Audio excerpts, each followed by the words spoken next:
Different location, and the reason why is because it took me a little bit to formulate my opinion. Now, granted, still got the tablet, so that is going to give me my notes here, but this is also a video that I wasn't sure I'd ever get to do. However, again, because of Troy, I was able to have this long weekend experiencing the Southern California haunts.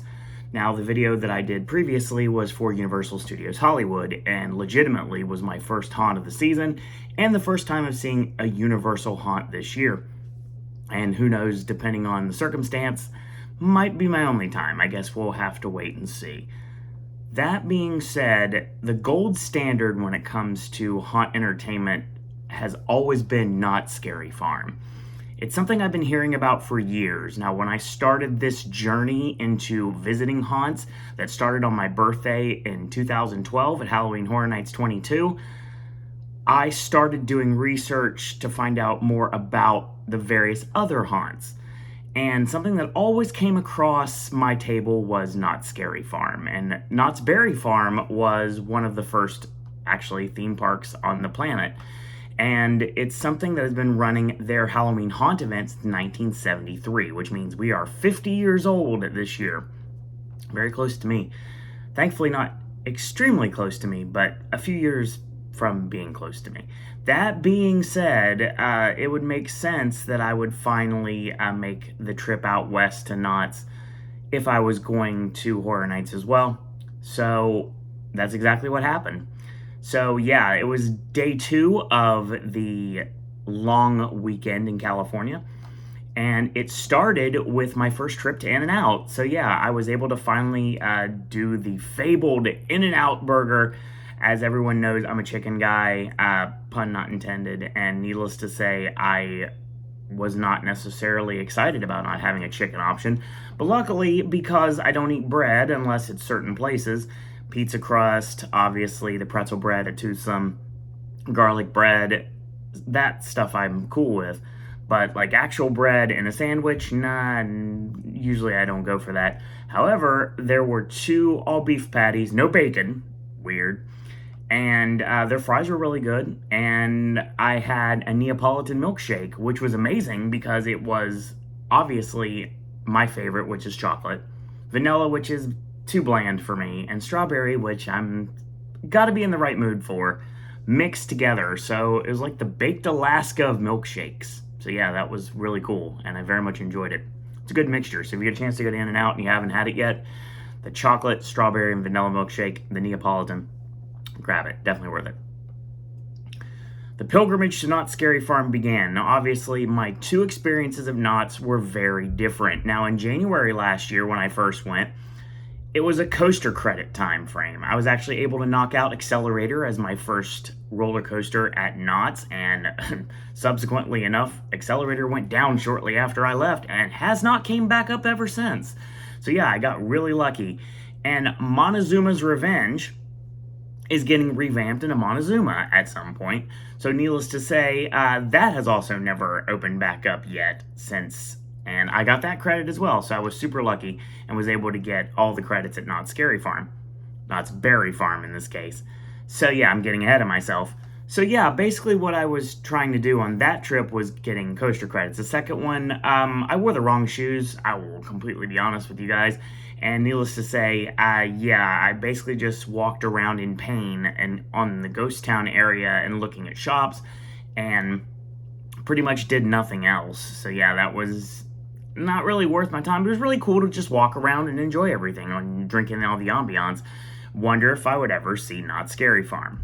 Well, as life happened, in good and bad ways in 2023, I was able to be afforded that opportunity. So that's exactly what I want to talk about, my trip to Knott's Scary Farm. So yeah, Halloween Haunt was what it started out in 1973, did a little bit of research here, and it switched to the Knott's Scary Farm name in 2021. So I got it time-stamped here as best I can. I'm going to go through all the mazes and all the streets, and I was able to see one of the shows, obviously the one that I was wanting to see. I was not able to see the show that got all the press for being like the crazy show that got all the people like got their hair in a knot and everything like that, basically saying it was like everybody was like all butthurt about it. So yeah, I didn't get a chance to see that because time did not work well for me. And maybe I'll watch it eventually on a video format. But what I did get to experience were all 10 mazes, all of the streets, as well as, yes, I finally got to see the hanging in person. So we're going to talk about that here on this video. So sit back, relax, and listen to the dulcet tones of Owen here as I talk about Knott's Scary Farm. Now, granted, as with Halloween Horror Nights, I am not as well versed on information, so I can't be a cornucopia of knowledge when it comes to Knott's. However, I'm going to do the best I can based upon what I had in front of me, so we're going to look into that. So the grand opening, obviously, I was too far back to see it. All of a sudden, I saw green and purple lighting, and I saw the fire, just like I said, and Universal. Could hear the dialogue, and then we were all just released in the event. We just came in, and that was the end of it. Very simple, very straight and to the point. About 7 o'clock, we walked into the first maze of the evening, which is Origins, The Curse of Calico. Now, this maze started out in 2019, and it's the backstory of the Green Witch, which is kind of like the main antagonist when it comes to Knott's Scary Farm. Great way to jump right into the event, and I had no backstory going into it whatsoever, so it was really cool to take this in blind. I did almost all of this blind. As a matter of fact, there was no mazes I had done any previous research on.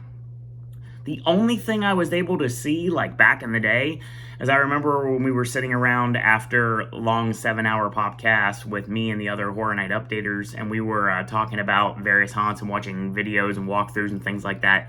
And one thing that came across my computer screen was Dark Ride, which I was super excited for.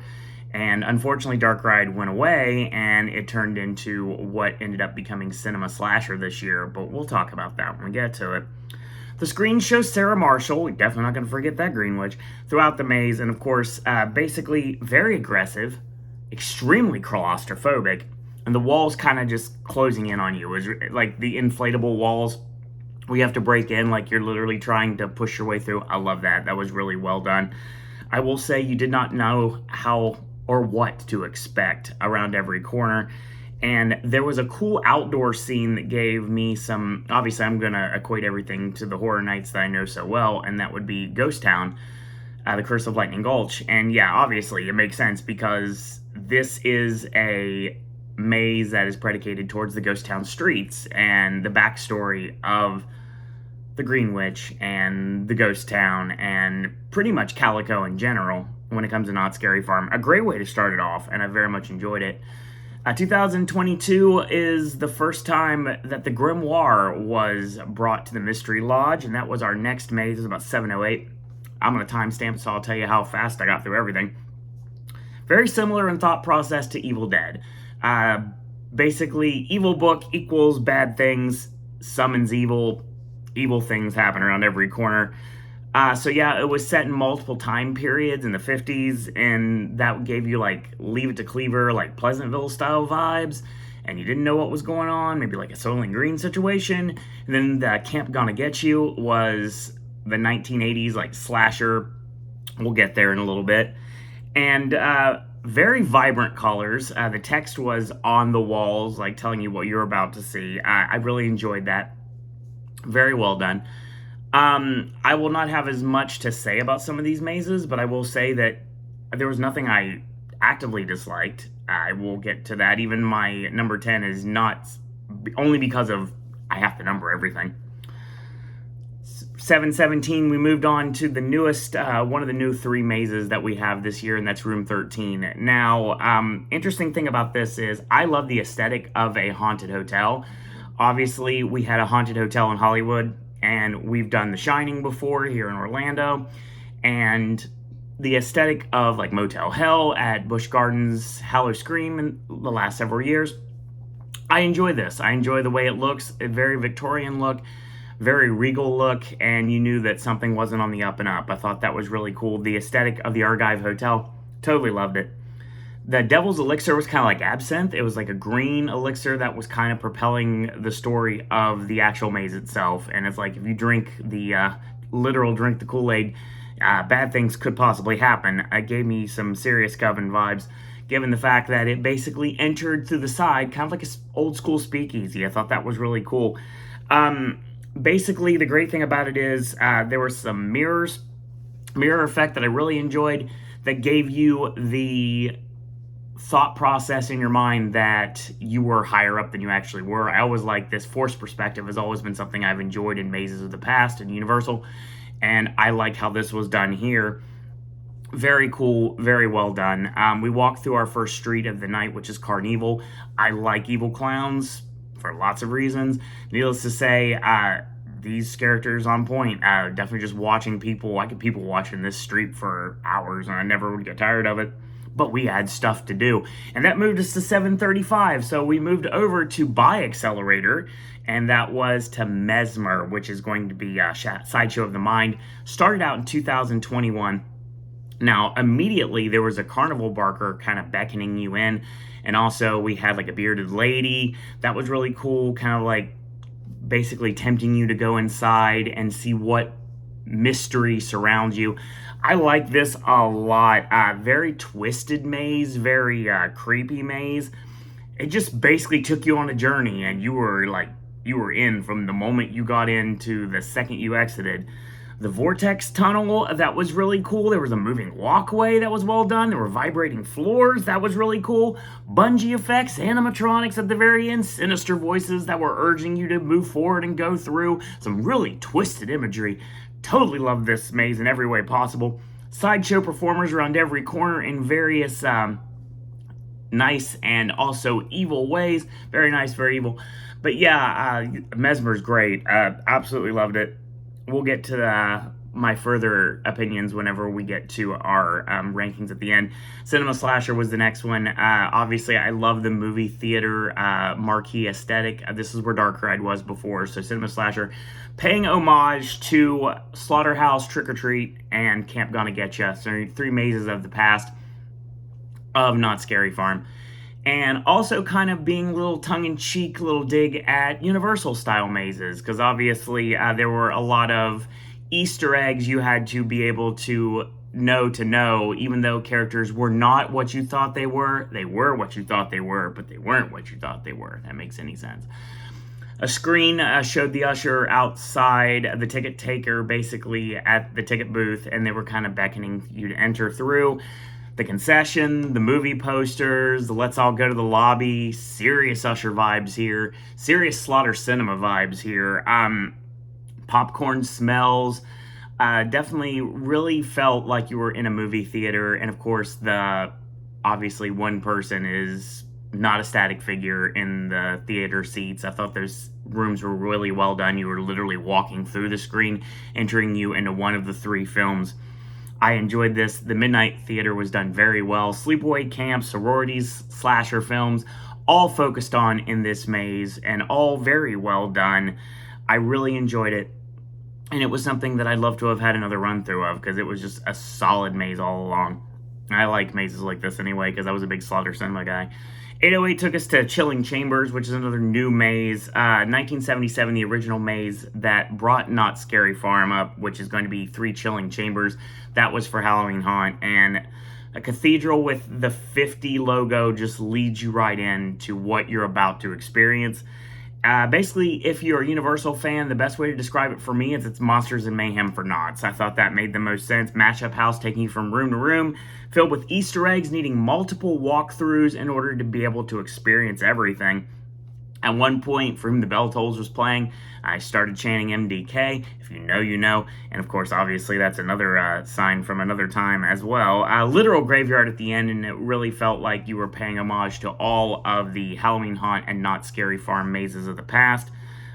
Focusing mainly on the 4 houses of the Asylum Doll Factory, the Underground, and Carnival of Carnivorous Clowns.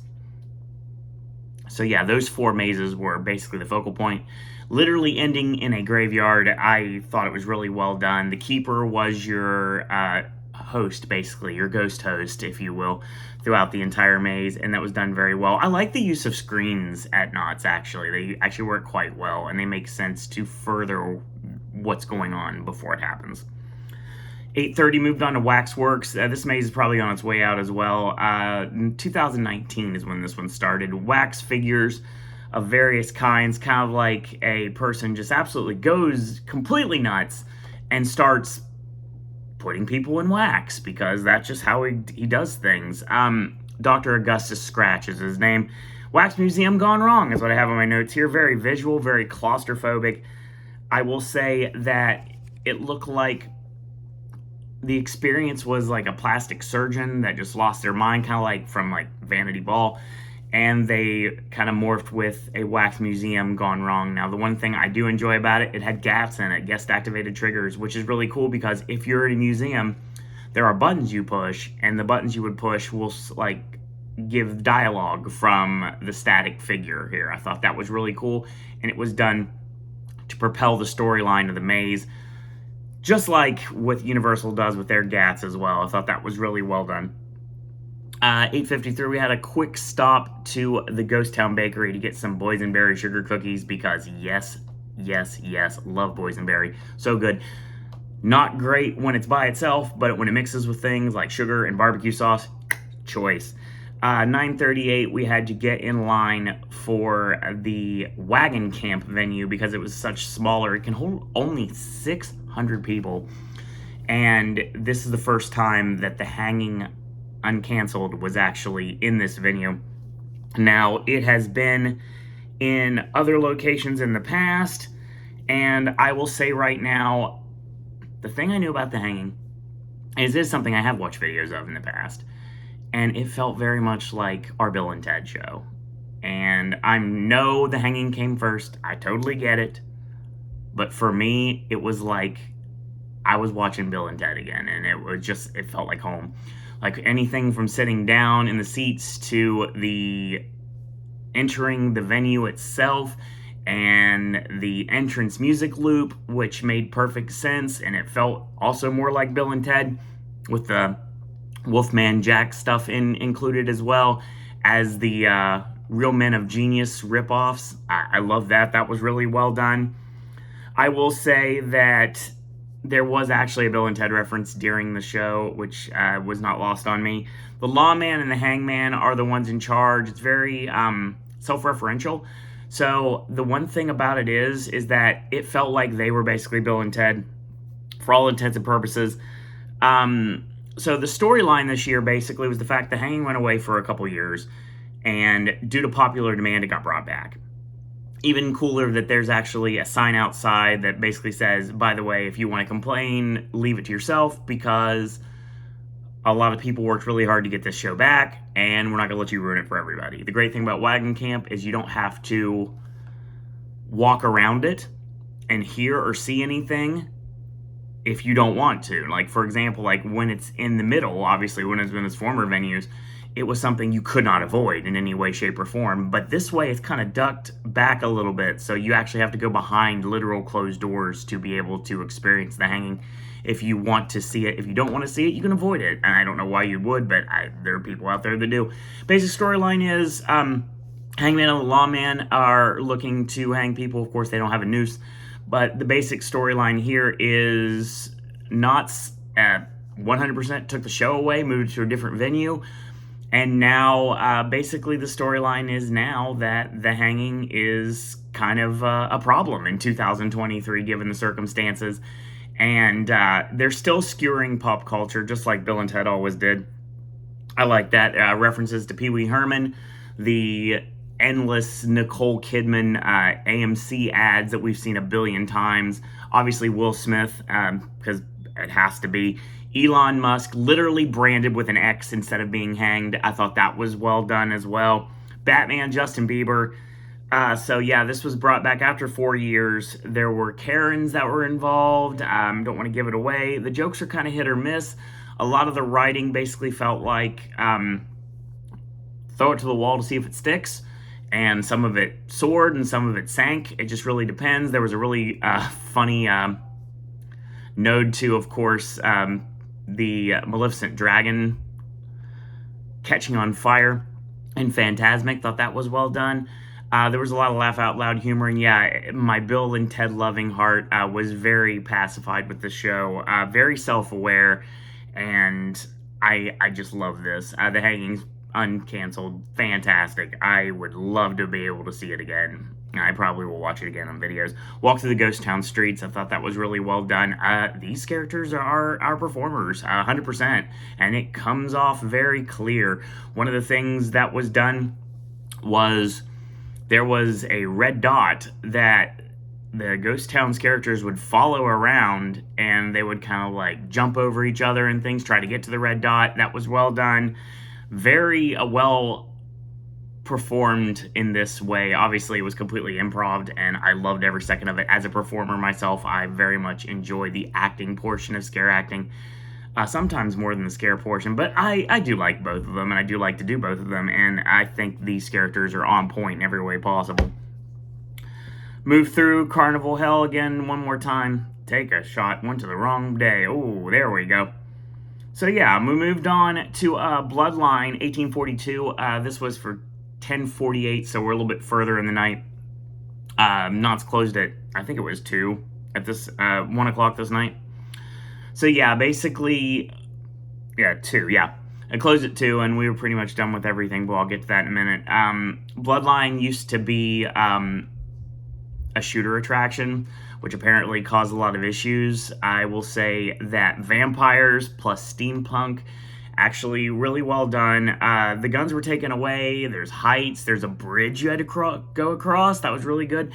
Very visual maze. A lot of emptiness, given the fact that you didn't really need as many characters in the past when you had the guns as the gimmick there, but it was fine.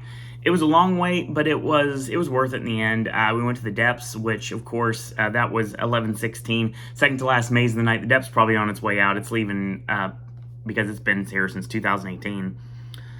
Dead Man's Depths of Fear, if you're a Universal fan, makes perfect sense. I love the water lasers. This is something that happened in Knott's and also happens at Fright Fest when I'm talking about that in a day or so. Yeah, there was really cool that there was the gimmick of the green laser lights that were projected in the room to make it appear as if you're going through water. I thought that was really well done. I love that. That atmosphere is fantastic. The Kraken attacks the ship. There's like tilted floors, kind of like the Forsaken. I thought that was really cool. Very well done. I enjoyed the Depths. 11:44, we got in our last maze of the evening, and that would be Dark Entities. Do know for an absolute fact, this maze, which is going by the wayside this year, this will be its last year. I will say that the gun gimmick that was taken away from Bloodline, I feel like it would fit much, much better in Dark Entities. Red and blue, red and blue, red and blue, kind of like it's like chromed up 3D glasses without being 3D. Very alien-like. Obviously, you're on an alien ship and bad things are happening. Very dark in every way possible. I feel like this would be more suited for the guns if they want to use the gun gimmick after all. Walk through the Legacy Shop, kind of like their tribute store. Couldn't go through ours, and might as well go through theirs. Walk through the zones again. The goring 20s was really cool outside of the Grimoire. I enjoyed that because it was funny because there was this character that was kind of conversing with a guy, and the guy was like talking about illegal substances, and he said, this character says, I don't mess with those jazz cigarettes. And I was like, yes, this is awesome. Loving every second of this, and given the fact that I obviously had some time in a coven last year, I love the 20s theme as a street theme. Forsaken Lake was fun. The Gauntlet was fun. The streets were very interactive. The Gauntlet was kind of like the video game Gauntlet brought to life. Like, it was very medieval in ways. And I will shout out to a character that I was standing waiting for Troy and Elizabeth to come back. And one of the characters comes up to me, and I was wearing my Danhausen shirt, and he cursed me, and I cursed him back. It was awesome. Great interaction. I very much enjoyed that. So yeah, it was fun, and we actually got to leave the park about 1:25. So yeah, we got everything done except for that one show, which sucked. I wanted to see it, but it didn't have time. I will go through my list here. I will say right now, my number 10 is Dark Entities. Not enough going on. Nobody in the rooms. last maze of the night, so that makes sense. Really too dark, needed the guns. If they wanted to use interactivity with the guns, Bloodline disappearing is fine, but I feel like Dark Entities would have made sense, especially if this was going to be the last year. It would have been a nice gimmick to send it off. Speaking of Bloodline, it's my number 9. Vampires and Steampunk are fine. I didn't mind it at all. It was well done, but it was stuff I liked better. I just put it that way. Waxworks would be number 8. I think in another year this would probably be something I'd like more. I still liked it. It was just, I liked the fact that there were gats in the house. I thought that was really well done. The Grimoires, number 7. I know there's a storyline you have to basically read on the website to be able to experience it. That Troy told me there was actually a sign outside that gave you the story of the Grimoire, so you knew exactly what it was about. But yeah, Evil Dead flashbacks, evil book, reading text off evil book equals evil. It was fine. I enjoyed it. Number 6 was The Depths. Again, the water laser effect. I just loved it. Fantastic. And I like Dead Man's Wharf. I like Dead Man's Pier. And I like The Forsaken. And it's the perfect mashup of all of them rolled into one. Obviously with a little bit of the fog thrown in, because the fog pretty much is the reason why all of those mazes even exist. But yeah, very well done. Number 5 was Room 13. That's going to be kind of a lopsided statement because most people didn't like Room 13 from what I'm hearing. But I love the aesthetic of a haunted hotel, and I like the way it works. It was really cool.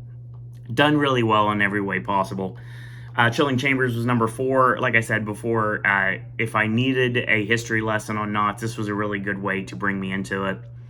And it was a good love letter to fans of the event, fans of Halloween Haunt, fans of Knott's Scary Farm that are getting to experience mazes of the past, and also Easter eggs literally around every corner. I thought that was really well done. Speaking of Easter eggs around every corner, Origins, The Curse of Calico, first maze of the night, and my number 3 for the night as well. I will say I'd love to have done it another time, at least.